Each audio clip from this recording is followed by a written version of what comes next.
Kedia sir, चर्चा की शुरुआत आपसे ही काफी चौंकाने वाली है। पहले तो मैं आपसे यही पूछूंगा, क्या आपको भी चौंकाया इसने? 10 में से 7 इंट्राडे ट्रेडर्स को नुकसान हो रहा है। ये आंकड़े आपको चौंकाते हैं सर, या ये स्वाभाविक है, एक्सपेक्टेड है? इन आंकड़ों को देख के दो भावनाएं उठती हैं जी। एक सुख की और दूसरे संतोष की। ओके। चौंकने जैसी बात नहीं है। सुख क्यों है मैं बताता हूं।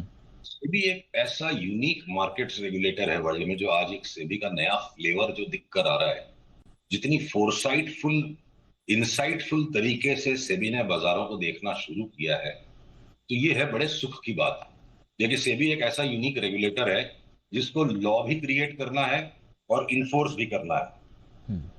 तो तो कुछ लोगों को मैंने सुना है बाजार में आपत्तिजनक टिप्पणियां करते हुए रेगुलेटर को सिर्फ रेफरी का काम करना चाहिए। तो भाई साहब, सेबी एक यूनिक रेगुलेटर है जो इन्फोर्सर भी है, और जिसके दोनों कंधों पे दो अलग अलग तरह के दायित्व हो।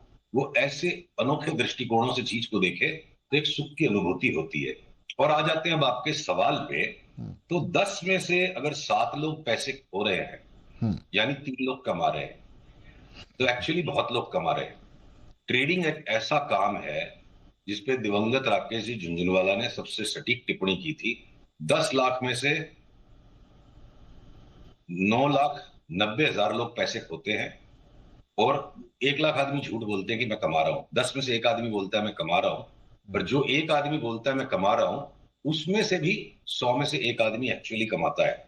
तो अगर 30% लोग पैसा कमा रहे हैं, तो इसका मतलब है कि बाजार फिलहाल बड़ा मेहरबान है। ये इंट्राडे ट्रेडिंग का व्यवसाय ऐसा है कि इसमें 100 में से 99 आदमी साफ हो जाए, अभी तो 30 कमा रहे हैं। तो बाजार एक तरफा ट्रेंड जो देते जा रहा है जो छोटे बी ग्रुप के स्टॉक्स में, इससे एक कसिनो का हाउस इफेक्ट क्रिएट हो रहा है। मुझे लगता है जिस किसी साल एक बड़ी मंदी चल जाए और उस साल से भी स्टडी करे, सिर्फ उस पीरियड में 100 में से 99 आदमी पैसा खोएंगे तब। बट आप इसको सिर्फ पॉजिटिव साइड में देखने का मैं थोड़ा सा और इसको डिग करना चाहूंगा। आप कह रहे हैं कि 30% लोग, अब सेम लॉजिक जो है मैं देख रहा था कि जो इसमें सोशल मीडिया पे रिएक्शंस थे, तो कुछ लोग ये कह रहे थे कि भैया ये एफएनओ से तो बहुत अच्छा है। एफएनओ में तो 100 में से 10 में से 9 लोग गंवा रहे थे, इसमें से 10 में से 7 ही गंवा रहे हैं। तो आइए इंट्राडे को और बढ़ावा दिया जाए। सेबी की मंशा सर लेकिन ये नहीं लगती। सेबी ने अपने पेपर को जारी करते हुए लिखा है कि वी होप कि इसमें जो जोखिम है, कम से कम उनके प्रति इन्वेस्टर्स का रुझान बढ़े, जागरूकता बढ़े और जोखिम के प्रति सजगता बढ़े। नहीं, ये देखिए, सेबी का रवैया बहुत ही स्वागत योग्य है। जो एक यूनिक रेगुलेटर जिसको लॉ बनाना भी है और इन्फोर्स भी करना है, और वो एक मैच्योर्ड सीनियर जुडिशरी की तरह जो जजमेंट्स पास करती है सोशल वैल्यूज पे, तो ये बड़ी सुखद अनुभूति की बात है। और फिलहाल जो हिस्टोरिक दृष्टिकोण से देखा जाए तो 30% के आंकड़े काफी पॉजिटिव है। 100 में से 30 लोग, अगले 10 साल का आप डेटा देखो या पिछले 10 साल का देखो, तो इतनी हाई रेशियो नहीं निकलेगी। पर जो सेबी की एक टोन है या जो एक इशारा है जिस तरफ, उससे भी मैं पूरी तरह सहमत हूं। बड़ी लॉजिकल बात है। देखिए, आपको अगर लगातार एक सीक्वेंस ऑफ डिसीजंस लेना है, मार्केट में पैसे कमाओगे तो दोबारा मार्केट में काम करोगे, खो दोगे तो उसको कमाने के लिए फिर से आओगे, तो अगला सौदा ही सिर्फ आपका लक्ष्य नहीं है। आपको मार्केट में लय खोजनी होगी।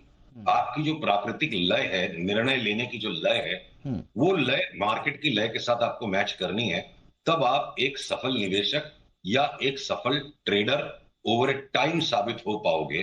तो उसमें आपको जो सीक्वेंस ऑफ डिसीजंस बार बार लेने हैं जी, नेचुरल है ना। जो जितने ज्यादा डिसीजंस लेगा, उसके रॉन्ग डिसीजंस की भी संख्या बढ़ जाएगी, चाहे percentage of correctness is same even then. पर आप अगर रिस्क मैनेजमेंट नहीं कर पाओगे, और बढ़ते पैसे से जो ओवर कॉन्फिडेंस आता है, आपका हर अगला सौदा बड़ा हो जाएगा, तो 4 सौदे में रॉन्ग होते के साथ 0 बटा सन्नाटा होता है।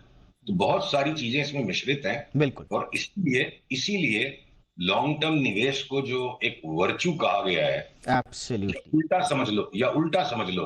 30 साल पहले जब हमारी जनरेशन मार्केट में आई थी, तो हम गली में, शेयर बाजार की गली में, हम रूमाल रखकर जाते थे कि कोई चाचा ताऊ मामा देख ना ले। तो आज ठीक है, ये जोश जवानी कम नहीं, और ये जिस तरह से नौजवानों ने शेयर बाजार को बिल्कुल उसकी नब्ज को पकड़ना शुरू कर दिया है। फिलहाल के लिए मेरी बात को समेटने के लिए मैं फिराक गोरखपुरी जी के एक शेर की 2 लाइनें कहूंगा। रात की नींद भी, कहानी भी, हाय क्या चीज है जवानी भी।